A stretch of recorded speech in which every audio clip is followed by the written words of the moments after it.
Next school we're talking about is the hometown one right now. We're in the Cincinnati-based studios. Now we're talking about the Cincinnati Bearcats right here. Scott Satterfield, he improved a little bit in his second year as Cincinnati's head coach, but the Bearcats still missed a bowl game with a 5-7 record. Satterfield is now 8-16 through 2 years as a Cincinnati head coach. That's their worst two-season stretch since 2016 and 2017. He'll likely need to at least lead the Bearcats to a bowl game in 2025 in order to remain as the head coach. And they'll hope a stout run defense and a new star running back can help the team make it to a bowl game. But they got to find some viable weapons for their quarterback in Brendan Sorsby, because last year they weren't very good at all in that department. And also their pass rush unit was only 109th in grade last year. But Dawn, their run defense with Dante Corleone, the godfather, in the middle of it, that's definitely the strength of this team. Yeah, and it's so interesting because I do like the job. You know, down the stretch they faltered a little bit, but I like the job that Tyson Veit, their new defensive coordinator last year, did coming over from Iowa State. Run that three-man front, a lot of drop eight coverages, but they found a way to defend the run, and that's because you have good players at all three levels. Obviously, the godfather Dante Corleone at nose tackle, Jake Golday at linebacker, Antoine Peak at safety. The middle of their defense really solidified when it came to stopping the run, and their pass defense complementing it really. When they go with that three-man rush a lot, but when they were right with their coverage assignments and they were at least sometimes getting to the quarterback, then you were talking about a solid defense that Veit was building, so they could take us another step forward. But their run defense is the key to it, and a healthy Dante Corleone this year, because remember last year he had the blood clot issues, and honestly I was just glad to see him on the football field, right? I think he's going to have a bounce back this year in a fully healthy season, a normal offseason, and Cincinnati's run defense is going to be a problem for a lot of teams in the Big 12. Absolutely. Yeah. Corleone's run defense grade over the last 3 years, the second best in the country, only behind Mason Graham. And then Jake Golday, a great run defender at linebacker. Even Antoine Peak is a great run defender at safety, too. Biggest weakness, though, is that receiving core I mentioned before. Outside, they have a solid tight end, I will say, in Joe Royer. Outside of that, there's not much to get excited about right now in Cincinnati's wide receiver room.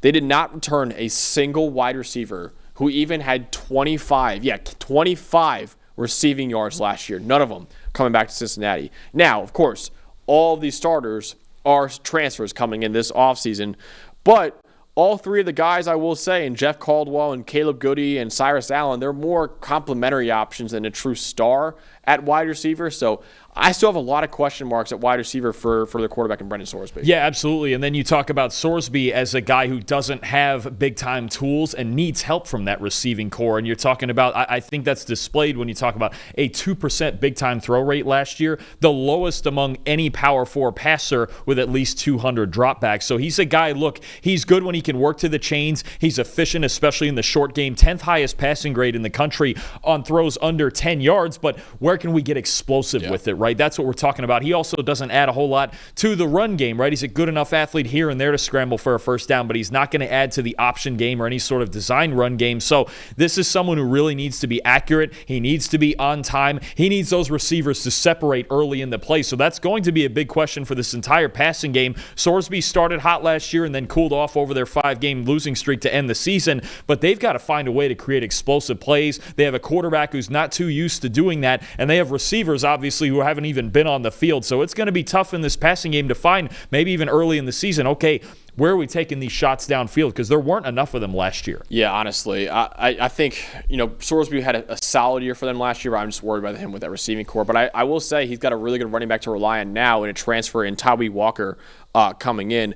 Walker forced missed tackle on 27% of his attempts over the last 2 years, whether it be at Wisconsin or Oklahoma. That was top 20 mark among all running backs in the Power 4. 86.3 rushing grade over the last 2 years, top 40 mark among all Power 4 running backs too. Bruising running back at 5'9", 218 pounds. He pinballs off of defenders, and I think he's one of the more underrated running backs in the country. I'm excited to see what he could do as really kind of the lead guy probably in that backfield. For sure. Did good work at Oklahoma, did good work last year at Wisconsin, and look, this offense is going to want to run the football a lot. They still have a solid offensive line, especially in the interior, but again, with the lack of explosiveness in this passing game, they're going to need to run the football. They're going to have to play ball control, and honestly, Brendan Sorsby's a ball control quarterback anyway, so that's what they're going to try to do, run the football with Tyree Walker, and then control the clock and get enough first downs touchdowns in the passing game, keep yourself in manageable situations to keep yourself in it. Absolutely. Dawn, who is the star of that defense, our guy here? Well, we have to talk about the Godfather, right? Dante Corleone. And look, across 2022 and 2023, this was the highest graded defensive tackle in the country. And you're talking about a guy in those 2 years had a 93.1 run defense grade.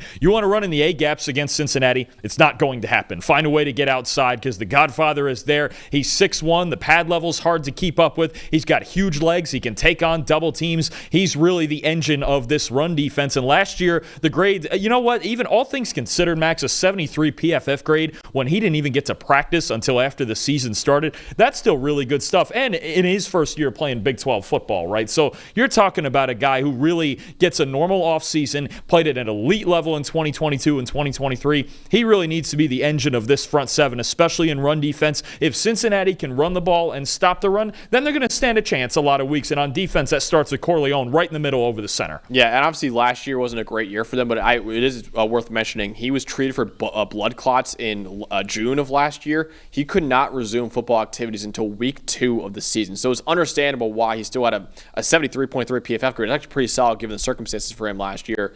But that's why his grade kind of dipped last year. Dalton, he has been one of my top 10 defensive tackles entering the 2023 season, entering the 2024 season, and entering the 2025 season. 3 straight off seasons where I've considered Dante Corleone a top 10 D tackle in the country. Just shows how good he's been over the course of his entire career at Cincinnati. I can't wait to see what he can do in his final year for the Bearcats. Win total right now, Dalton, is set at 6.5, and I'm telling you right now, I think they have to make a bowl game at least for Scott Satterfield at UC right now. What is the bottom line for Cincinnati, and are you going over or under that 6.5 win total? I think I'm under on the 6.5. I'm very worried about this offense and just the lack of explosiveness. I like Tawi Walker coming in at running back, but the lack of explosiveness and the lack of experience on the outside in the passing game has me really worried. That's what we saw late last year. Over his last 5 games, Sorsby had just a 56 passing grade down the stretch. Once teams figured out that they could press up on this offense and cut down that space for him to work with closer to the line of scrimmage, that's when things started to fall apart. So I really think I'm worried about this offense. I think we got another great early out-of-conference game, week 1 at Arrowhead Stadium. Oh, yeah. They're going down there to play Nebraska. You're going to find out a lot about both of those teams too, but against the better defenses in this conference, and even in that game right there, I'm worried about Cincinnati's lack of explosiveness on offense. I'm taking the under 6.5. Former UC great Travis Kelce Stadium there in Arrowhead. It'd be cool to see him. You know he'll be there, especially on a Thursday night too. That's a fun kickoff down there. That's before week 1 of the NFL too. So he's got and of course with Dylan Raiola playing quarterback for Nebraska. Oh yeah, the other Patrick Mahomes there too. Yeah, that'll be fun. I'm also taking the under on Cincinnati. I'm really worried about that passing game too, like Dalton said, and they can make a bowl game. I'm looking at the schedule right now. It's certainly feasible they can make a bowl game next year, but I don't know about more than 6-6, so I'm going the under 6.5 too. I think it's a make or break year for Scott Satterfield. If they don't make a bowl game once again, Cincinnati could be looking for a new head coach after that. So our breakdown of the Cincinnati Bearcats. Hey, thanks for watching another episode of the PFF College Football Show. Please make sure you guys subscribe to the channel. Also, subscribe to PFF Plus at subscribe.pff.com for all of the same data and grades that we use in our show, plus fantasy tools, betting tools, and our mock draft simulator.